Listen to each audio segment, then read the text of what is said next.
Oh, we'll see. It's the same Fuoco. This year it's more difficult because we don't have the tire warmers, so it takes longer to. If we don't switch on, you are. Yeah, you lose so much time. Yeah. You have to push. Yeah, but sometimes. Your job is easy. Forza ragazzi, forza Ferrari! Teniamoci il trofeo!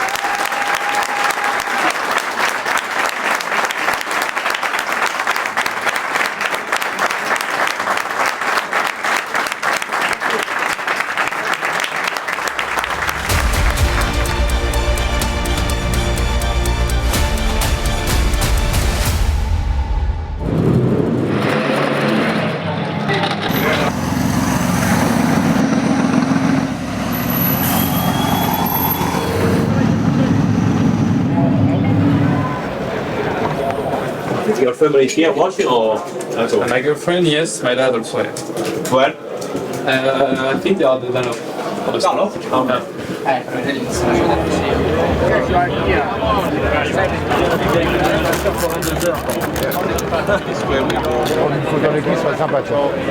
always about communication and everything.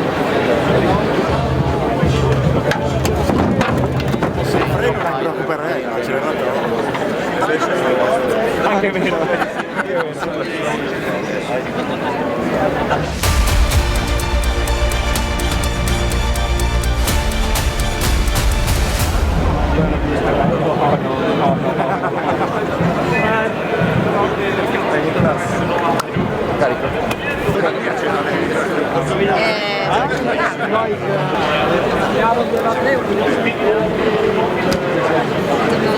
We were there, as always, with Miguel and Nick discuss about the last thing before the race, and just in front of the car I found a stone and I took, and Nick was with the jacket just before jumping to the car, and we look each other with Nick and Miguel, and I give to him and I say, this one last year compromised our race, but I'm pretty sure that it's just in front of the car because it will bring a luck this year.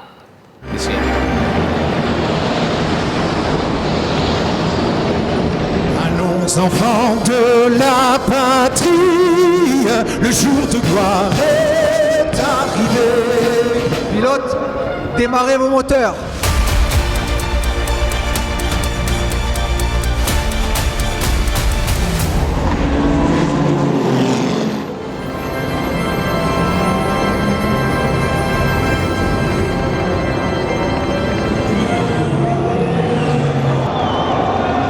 Started the 92nd edition of the 24 Hours of Le Mans.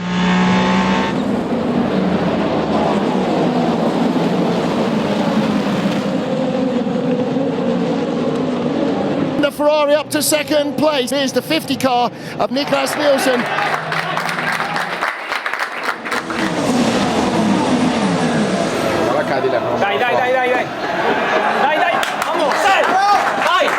Here, car 50 gets into the lead.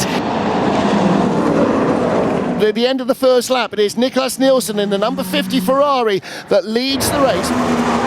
I didn't think too much before the start, but I just, basically decided to go for it straight away. I felt good with the car, and I saw the two cars in front going for the inside line, and I decided to brake a bit deeper and go around the outside, and then I saw the opportunity to take the lead by the end of the lap before Indianapolis, so I decided to go for it. It kind of settled the race for us also.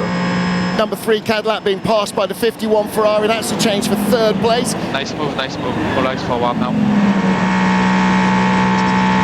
Here's the battle for second. Ferrari 51 trying to go up into second place. Let's take care of this car now. The race is long.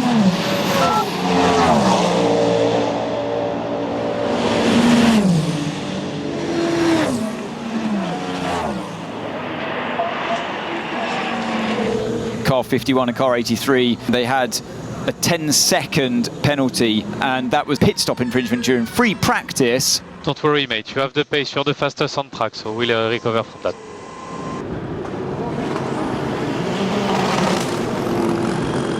An unsafe release, I think.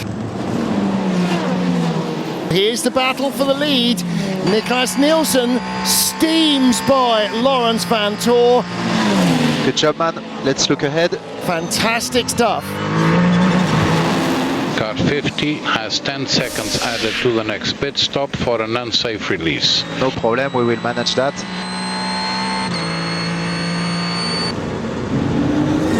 We will serve a 10 seconds penalty.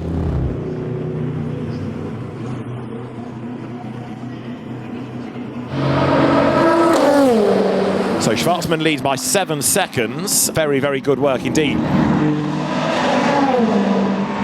Your pace at the moment is very good.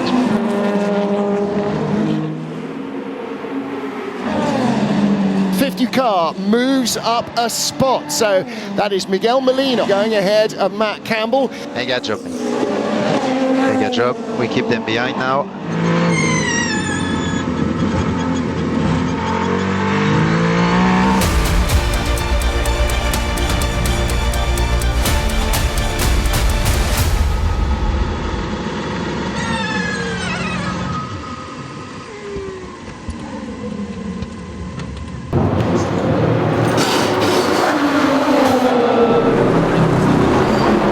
Sometimes when you jump in the car, you have the feeling. In that moment when I did my double stint, I finished my stint. I jumped out of the car.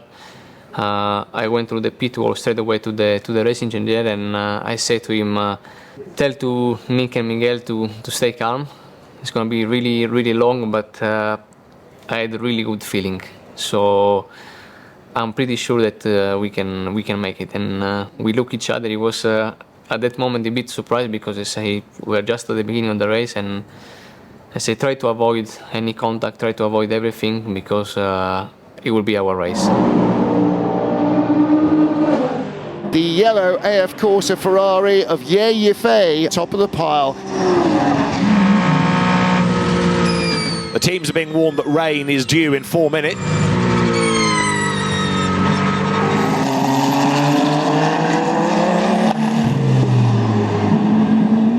Surviving now.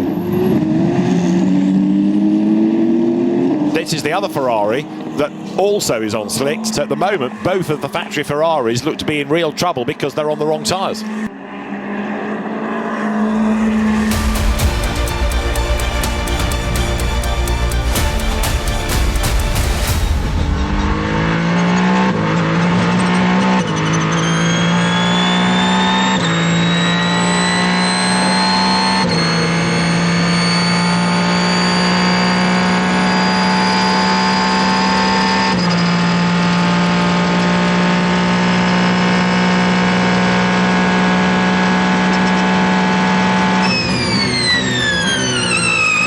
Stint is never easy. We were there fighting already for the first position. Quite a good fight with the Porsche guys. In the last one was a couple of moments, especially one in the Porsche's one, where I touched a bit the outside curb. It's never easy to control that. At the end, nothing happened. And also another moment at the very last lap, when I was pitting in with slick tires on wet conditions in the Porsche corners. That was also quite scary.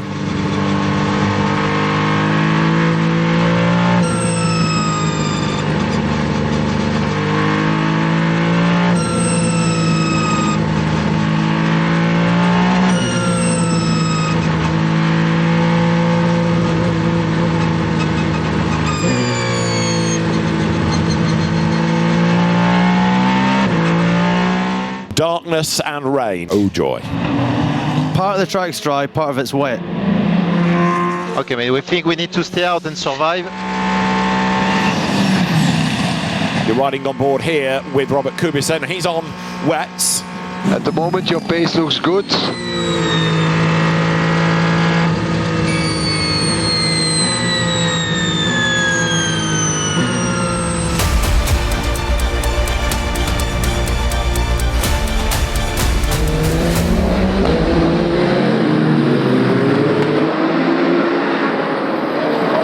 I don't know what happened during the night because we had a lot of safety cars, so I tried to sleep a bit more.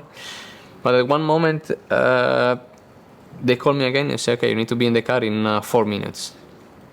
I said, guys, I'm in the motorhome, and the motorhome is quite far. I wake up, I put the suit and everything, and then as soon as I went out of the motorhome, I realized that my scooter was not there.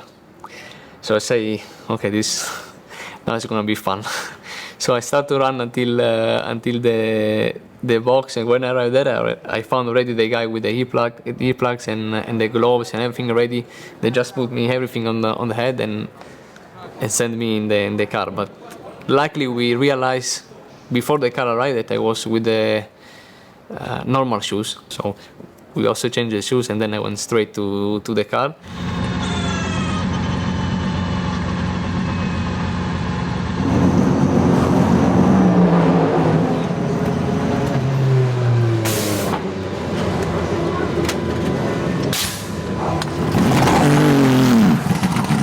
And in that moment, it was safety car. But in all this period, the race went on green. But I didn't know. I went out from the pit lane. I was really, I would say, under control, safe. I would say, okay, I will wait the car arriving, blah, blah. Toyota, out of the 10-4, they overtook me like a rocket. So I went on there and say, but guys, why they are overtaking on the safety car? And my racing engineer say, no, we are racing, so it's green. So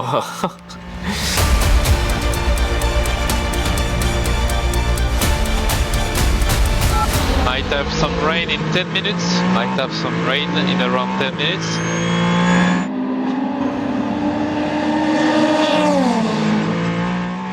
Wait, I cannot see here. Ale, you are gaining 5 seconds per lap to the car ahead. So stay calm, we are doing amazing. Wait, I cannot see anything. Okay, well, we must stay out. Safety car deployed. It seems that we may be staying longer than we expected with the safety cars on track. The night was a nightmare. It was very long safety car period. I'm not wrong, was almost 4 hours. Luckily, I had some conversations with Damien, with the engineer, trying to keep me awake. So tell me something about the race. Let's talk a bit because this is so... Yeah, okay, no problem. So at the moment, first is Toyota number 8, followed by Porsche number 6, then we have Toyota number 7, and then we have 83, which is P5. I'm trying to think a lot of different stuff to keep me awake. Okay. My feet were really cold. I had to move. I had to flex a bit the legs, the foot, and also was raining a bit from the door, so I was completely wet. Even at 80 kph or 90 kph, was very difficult to keep the car straight with the amount of water that we had in the track. It definitely was one of the hardest moments in my life in a racing car.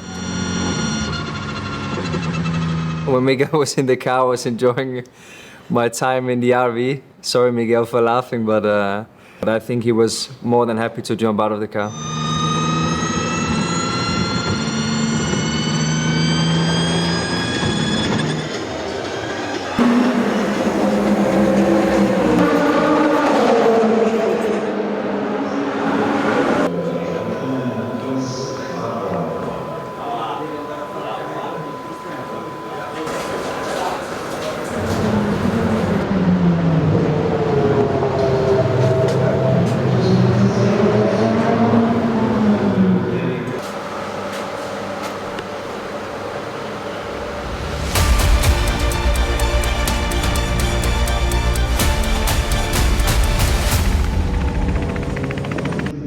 So it's a new race that starts. Let's do our best. And we're back to green flag racing.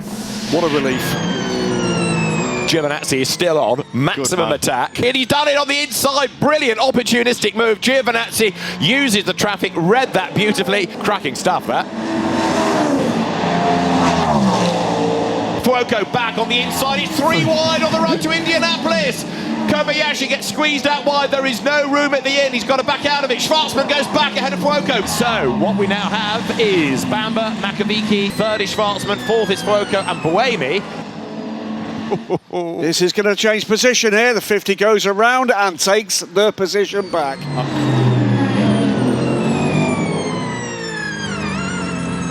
Between us, we say that if we arrive until the morning, then from there is the moment where we start to push a bit more and even to risk a bit more. And in that moment, I think after the pit stop, I jumped in the car and I was P4, and we had again a safety car, so we were everyone really close with 83, with Toyota, and I think also Cadillac was there. I felt really good with the car. We just went from rain to slick, so the track was quite damp in some parts. And but in that moment, I realized that that was a moment where we need to attack and try to go in the front. So I pushed very, very hard, and we had a really good battle with Toyota, with Kamui. We went through to P1, we opened a bit the gap, and from there we start to control a bit everything. Up the inside, diving to Indianapolis, he's going to go through. Brave stuff by Antonio Fuoco. Now Ferrari leads Le Mans once more. Let's make a gap. Let's make a gap. Good job, mate.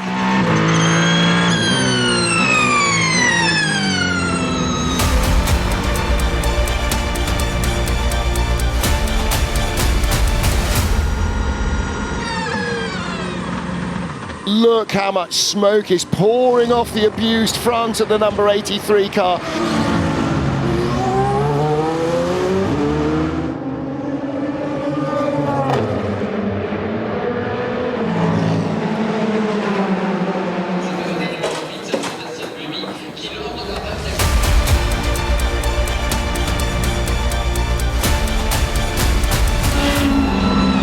No, but guys, the right door is open. Ferrari cannot shut the door. The manager car 50.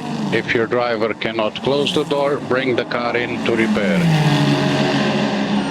Hey, can you try to close the door? I try, but I honestly cannot. We need to keep this Toyota behind. The car 50 in front of us have an issue. Hey, I try my best. So do your best. That's the main goal. Keep them behind.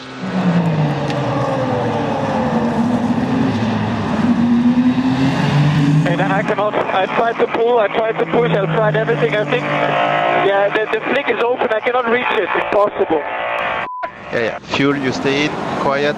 We fix the door and go.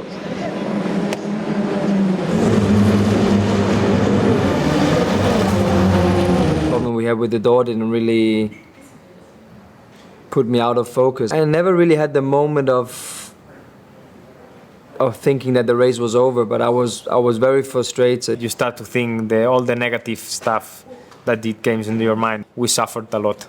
Of course I was nervous, but I knew when we came out after the pit stop and the door was closed that we could still make it, you know. P5 at the moment, P5. The lead is not far, mate. The lead is not far. We can do this. You have mega pace in the wet, you can do this. Try, we have nothing to lose anymore. Just give me necessary information and nothing else. Will do. Merci.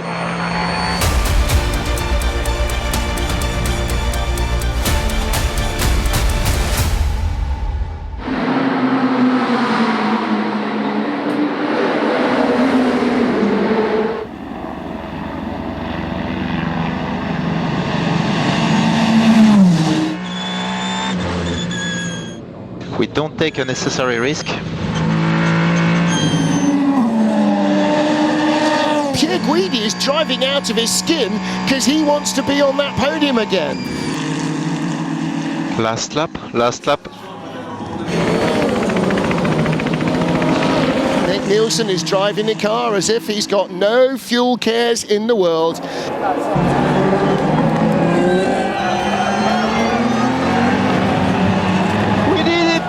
We did it! We won Le Mans! Again! Again! We won Le Mans again! Yeah! Crossing the line was very, very emotional.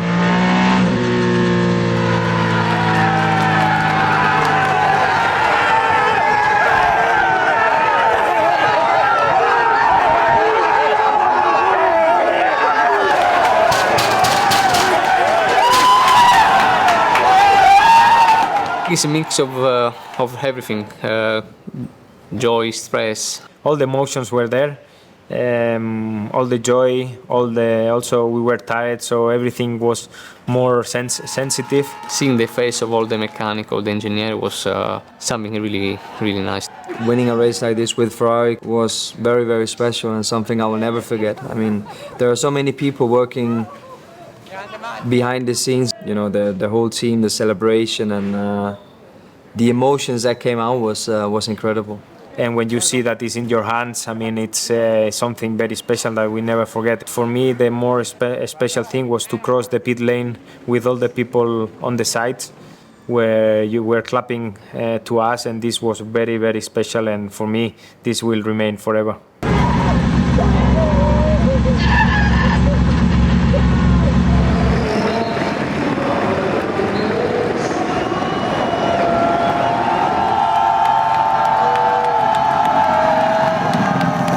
I think it's right when people say you don't choose to win in Le Mans choose you, and I think it's true. I mean, it's always easy to say after, but even before the race I had a very good feeling, so I think it was just our time, you know, and we did everything we could, and in the end we won the race. It's special to be in the books as 3 drivers who won an overall Le Mans victory in a Ferrari Hypercar. Beh, è qualcosa di eccezionale, di magnifico essere qua per il secondo anno di seguito. Grazie a tutta la squadra, a tutti i ragazzi, a tutti quelli che ci hanno supportato, perché è stato veramente qualcosa di incredibile, di difficile come mai è stato forse neanche l'anno scorso. Grazie a tutti. L'année 2000 être le plus beau podium du monde pour la seconde fois consécutive. C'est la plus importante victoire du monde. Ciao ragazzi!